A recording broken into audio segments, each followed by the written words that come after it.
We are talking voter numbers and we're taking it right to the round table. So some introductions first. Loreal Arscott chairs the Miami-Dade County Independent Civilian Panel and is past president of both the Wilkie D. Ferguson Bar Association and the Gwen Cherry Women's Lawyer Association. Did I get that right? Yes, ma'am. And Geggis is a South Florida-based journalist reporting statewide for Florida politics. Rafael Yaniz is a Miami-based attorney and a consummate political analyst and a veteran of the Roundtable. And veteran of the Roundtable, Marili Cancio, attorney, Republican analyst, and so deep in the weeds with Miami-Dade Republican politics.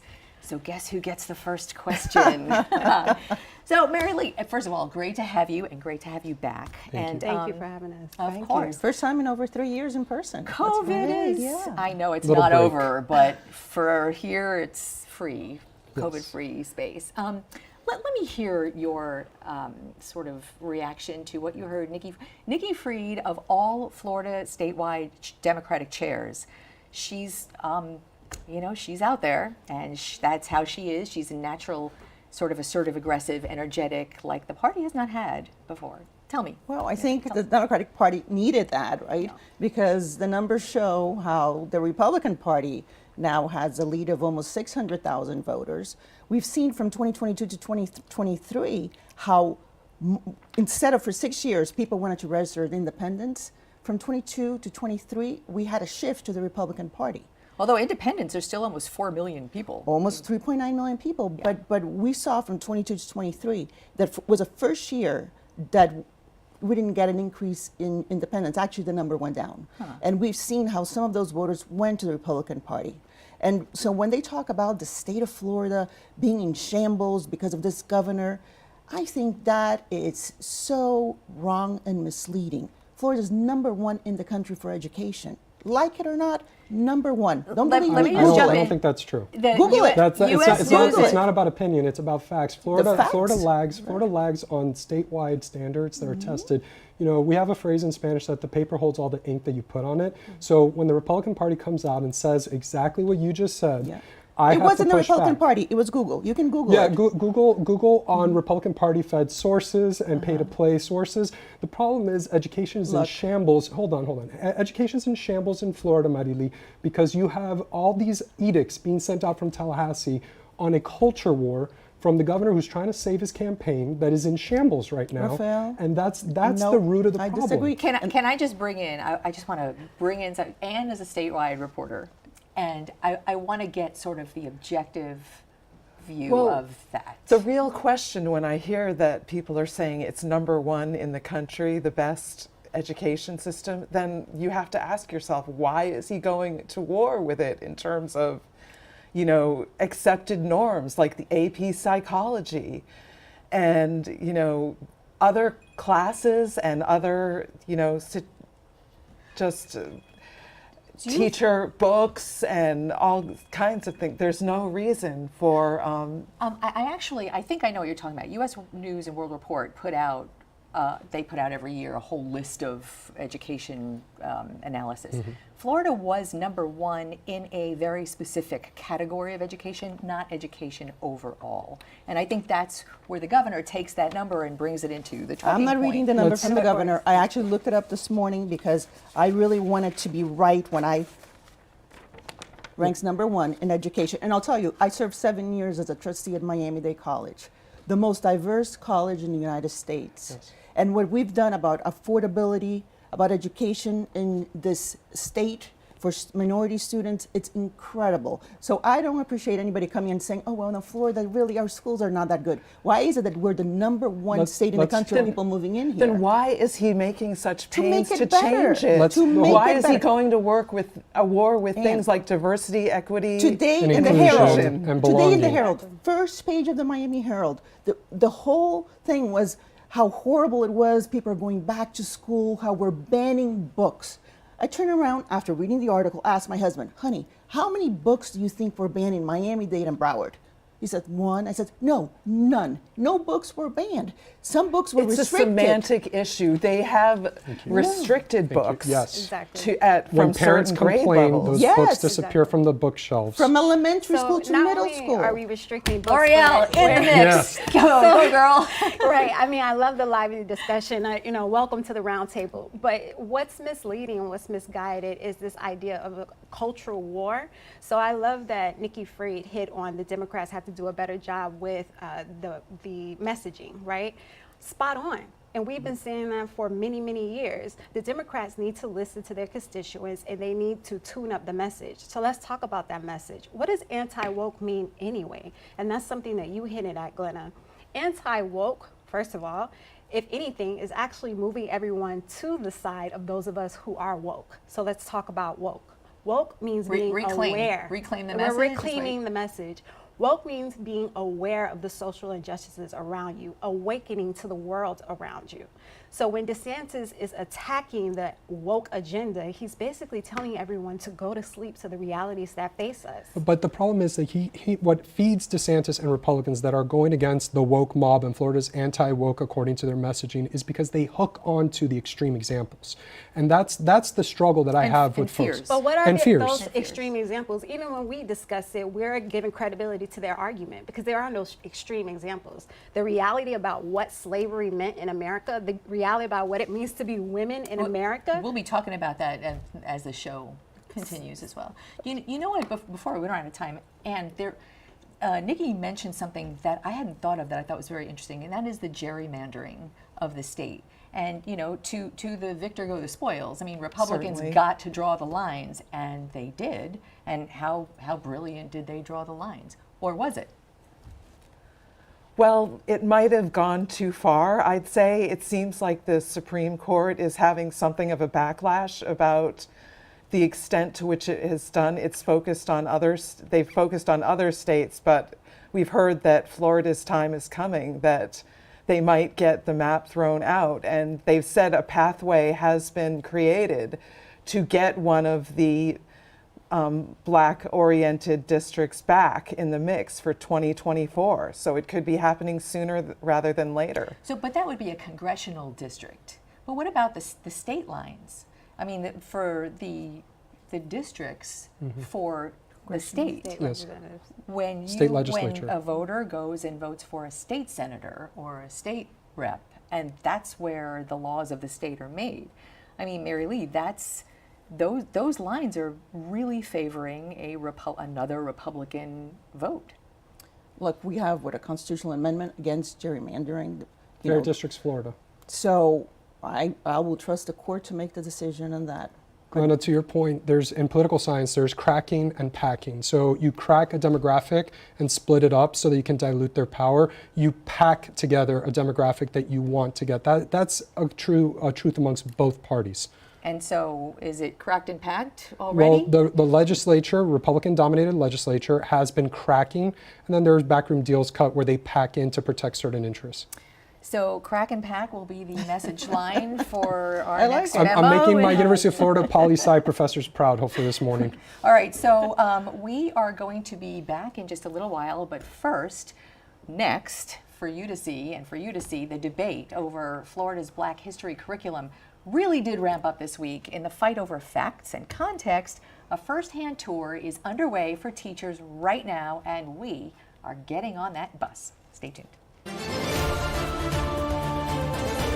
We are back with the Power Roundtable to weigh in on what you just heard. I would like Loreal, Arscott, I'm going to guess among us you have the most personal attachment to what you heard. Marvin Dunn on the tour and the uproar over these standards, and many, many people who in this state are fine with the standards as well. And there is that debate, and I would like you to weigh in on what you heard. So I think Professor Dunn is spot on. I'm not clear on why there's such a discomfort with us candidly having a conversation about history and about Florida's history. Professor Dunn is reporting live from Rosewood, one of the major atrocities that African Americans in the state of Florida face.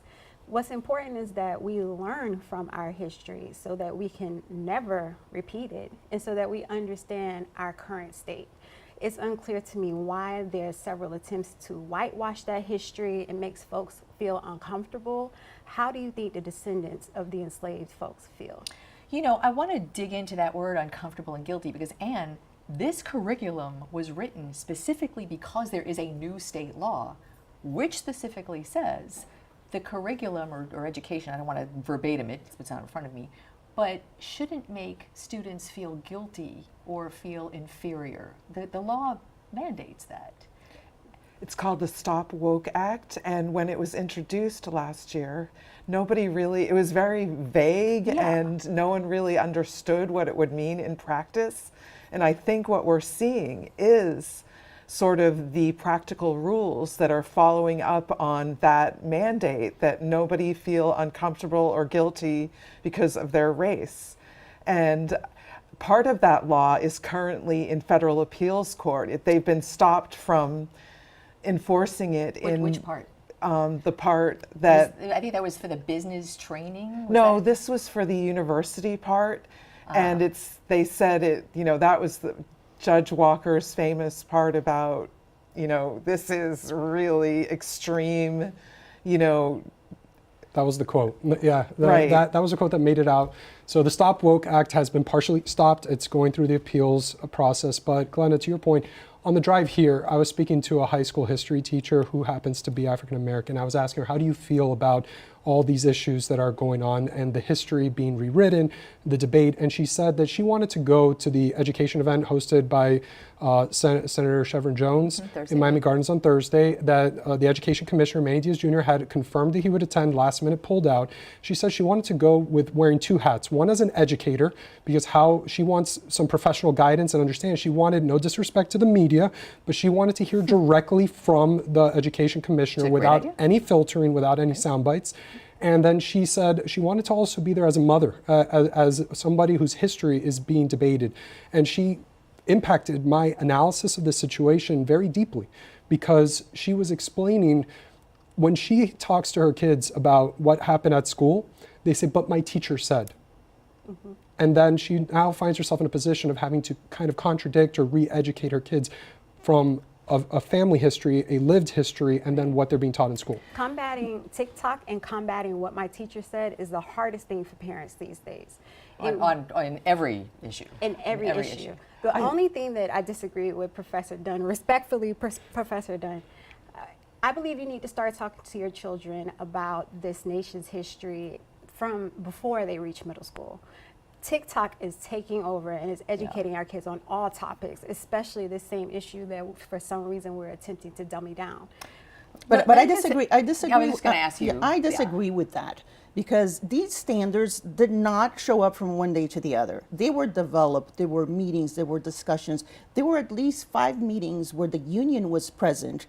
They didn't make any comments. They didn't make any recommendations. For 90 days after they were written, they were put up and said, okay, give us public comments. Zero, nothing. This whole debate, 2 parts. They want to attack the governor, and a very unfortunate clause, the one that says that they could get some personal benefit from some of the skills they had learned. If it wasn't for that, if you actually read the curriculum, they're learning about Ocoee, they're learning about different things. People read headlines. About Manny Diaz, I want to defend Manny Diaz here. It was not the night before that he canceled on showing up. He told him the week before. Only that became a political rally, and that the day before said, well, he's not coming. He had told him the week before he was not going to go. I just want to throw out Manny Diaz. I would love to have him as a guest on our show, and we've invited him every week, and I hope that at one point he does take us up on it, because I think a lot of people, you know, in my table, it's politics aside and nonpartisan. Everyone is welcome here, and I would really like for people to hear. I want to hit definitely Q&A. a missed opportunity. Mr. Diaz's failure to appear was a missed opportunity. Whether he told them a week before or the day before, it doesn't matter. What he chose to do is chose to fail to appear for the largest black city in the state of Florida, which was basically to shun that crowd. So was the perception. That was the perception.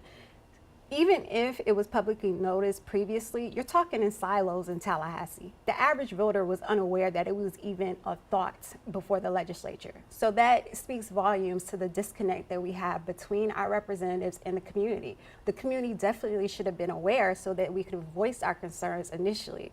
But Mr. Diaz had the opportunity to discuss those concerns, to highlight what we may perceive inaccurately about the standards, even though the plain language is very clear to me. You mean But those two words? Those the plain two language words. is very clear. Now, how they implement it, even in the original statute, I had concerns when that statute first passed, right? How do you have a candid conversation about race without mentioning the words oppression? It makes no sense. But Mr. Diaz didn't appear. That was not clarified. Or he was And told not to appear. We don't know if that was his own choice or if the governor or the governor's team told him not to appear. And we will never know. We will never know. Well, I'm going to predict right now that other laws that were passed last year that seemed very, up in the Vague. sky, nobody really paid attention, they're going to start hitting home this year. Because the other thing that has come up, and this impacted 30,000 kids who signed up for their advanced placement psychology class, learned that, oh, the College Board says you can't offer it because of your law. And the rule does state no discussion of gender identity or sexual orientation K through 12.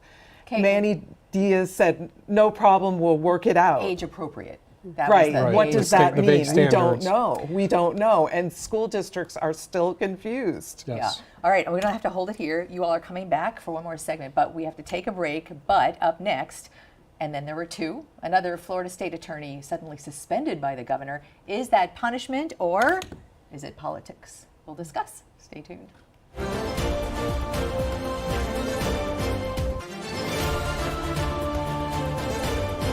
We are back with the roundtable, and before we end this program, we really need to talk about the second suspension in a year, or maybe a year and a week, of a state attorney in Florida, Monique Worrell, who oversees the state attorney for Orange and Osceola counties, suspended by the governor for neglect of duty and for endangering the public. And Geggis, with Florida politics, you cover exactly these processes. Taken out, a state attorney taken out by the governor because he thinks she's not enforcing Florida law. Is that kosher? Well, the thing that stands out about this is that no governor in recent memory has used his authority to take elected officials out quite like Governor DeSantis. Normally, it's a criminal situation when people get removed from office. I think I read that Governor Scott used his discretion once to take out someone who he had policy and political differences with, but we've seen it quite a few times with Governor DeSantis. And some people say, hey, the mechanism for removing someone, an official who's not doing their duty, is the ballot box. And this state attorney that was removed was up for re-election. She had filed for re-election. A Democrat. Yes, Worth it a to say. Democrat. And I will say, I also should note that there were only six Democrats that were in state attorneys' offices. Two of them are in Central Florida. Yes. South Right. Florida. And Marili, I just want to bring you in. I'm going to guess that you thought this was an appropriate move. Yes. And why not let voters decide? They will decide at the next election. They can try to vote for the same person again, but he put another African American in her place. And the fact is, a person cannot say, I'm not going to follow these laws. The governor has a duty, a constitutional obligation to remove from office people that are not doing their job. But you know what I thought was really interesting is that she kind of is doing her job, and the things that the governor was citing, like bond for a certain defendant or somebody cycling through the system, that's not a prosecutor issue, right? That's a Not at all. judge some of them issue. was So a judge decision. There was a right? lot of overlap. So if you look at the executive order, so to say that she wasn't doing her duty is completely misleading, right? The executive order enumerates that she didn't implement mandatory sentences for criminals, habitual criminals. that's not a prosecutor's discretion. judge. The judge makes Yeah. the final determination there. And when we talk about these issues being addressed at the ballot box, it's important to note that she won her election by 65.7% of the vote, right? And Yes. she is up for re-election. So if the constituents of Orange County had an issue with Ms. Loreal, they would have voted her out. So Glenn, there is a yes. concern, a growing concern amongst a large percentage of the population in our state that we see what goes on in northern cities and western cities about prosecutors gone rogue. San Francisco, had an extreme left-wing district attorney who was recalled. Then the community turned on him and he was recalled at the ballot box. The governor has extreme powers, but his powers are not absolute. And this, I think, opens up the conversation that we should, as a state, talk about whether there should be a more formal process where the governor can recommend to the Senate to remove one of these state attorneys. Or maybe make laws that address the issues that they might have with criminal justice. Yes. Exactly. That would work. So the Senate leader in the Florida Senate, Lauren Book, has asked the governor whether there might be other state attorneys he's thinking about suspending. There actually could be a whole sea change in terms of the the circuit districts, because Speaker of the House Paul Renner has asked for the Supreme Court to start a committee to study, do we need 20 judicial circuits? Right. So we could consolidation. see. Right. Right. And that's that's been, I hear, a bit problematic for some of the state attorneys in our neck of the woods. And It's the been bar. in the pipeline for Yeah. the bar, especially. The judges are required to complete certain surveys to justify their workload. So it's a clear indication that the governor or his administration has an eye on Xing out some of these judicial circuits, which is also extremely concerning. Governor's Agreed. a busy guy. So Ron DeSantis is actually in Iowa, and he is one of the presidential contenders at the Iowa State Fair this weekend, courting the nation's first 2024 voters. But in the impromptu rapping with the crowd category, Vivek Ramaswamy and Eminem take that title. And if you all haven't seen this, we're going to send you to break. Do not walk away from your television. Take a look. He opens his mouth, but the words won't come out. He's joking how everybody's joking now. The clock's run out, time's up, over, plow, snap back to reality. Oh, there goes gravity. Oh, there goes gravity. Choke. He's so mad, but he won't give up that easy. No, he won't laugh it. He knows his own back to these ropes. His own back that he's dope. He don't matter, but he's broke. He's so stacked that he knows when he goes back to this mobile home. That's when it's back to the lab again. Yo, it's so rhapsody. Better go capture this moment and hope it don't catch.